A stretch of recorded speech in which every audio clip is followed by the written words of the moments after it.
47 साल से लगा आतंकवाद का दाग हटने और 345 अरब डॉलर के पुनर्निर्माण के बीच आज सीरिया, तुर्की और इजराइल की सीधी जंग का नया अखाड़ा बन चुका है।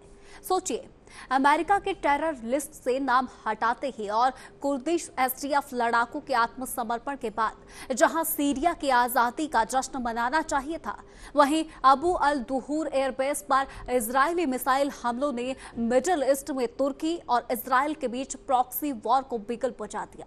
आपने कभी सोचा है कि जिस सीरिया ने बशर अल असद के तख्ता पलट के बाद शांति की उम्मीद लगाई थी, वही देश अचानक तुर्की के राष्ट्रपति रजब तैयब एर्दोगन और इजरायली प्रधानमंत्री के बीच सीधी जंग का नया मैदान क्यों बन गया? जवाब है क्षेत्रीय वर्चस्व, सीरियाई सीमाओं पर सेना की मौजूदगी और मध्य पूर्व का नया पावर गेम।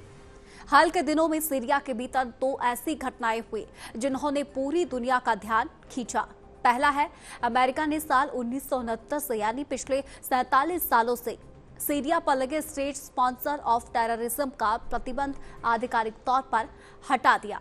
दूसरा है, नॉर्थ ईस्ट सीरिया पर कब्जा रखने वाले अमेरिकी समर्थित कुर्दिश लड़ाकों के संगठन सीरियन डेमोक्रेटिक फोर्सेस यानी कि एसडीएफ ने खुद को भंग करके सीरियाई सेना में विलय का ऐलान कर दिया।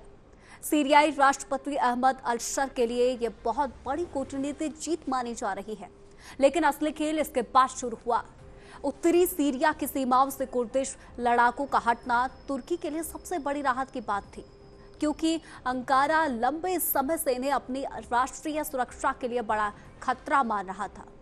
और सीरिया में नई सरकार का खुलकर समर्थन कर रहे एर्दोगन न केवल सीरिया में राजनीतिक स्थिरता चाहते थे, बल्कि अपने देश में मौजूद 30 लाख से अधिक सीरियाई शरणार्थियों को वापस उनके वतन भेजना चाहते हैं।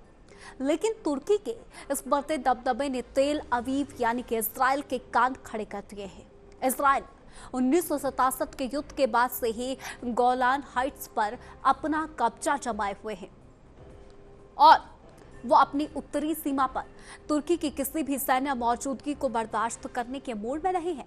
और इसी बौखलाहट में इजराइल ने उत्तरी सीरिया के अबू अल दुहूर एयरबेस पर अचानक भीषण मिसाइल हमला कर दिया। इजराइल को डर था कि तुर्की इस एयरबेस का इस्तेमाल अपने मिलिट्री हब के रूप में करने जा रहा है। इजरायली हमलों के बाद तुर्की के राष्ट्रपति एर्दोगन का कड़ा और आक्रामक बयान सामने आया है। एर्दोगन ने सीधे तौर पर ललकारते हुए कहा कि तुर्की अपने पड़ोसियों की मदद से कभी पीछे नहीं हटेगा, चाहे इसके लिए किसी भी ताकत के मंसूबे ध्वस्त क्यों ना करना पड़े।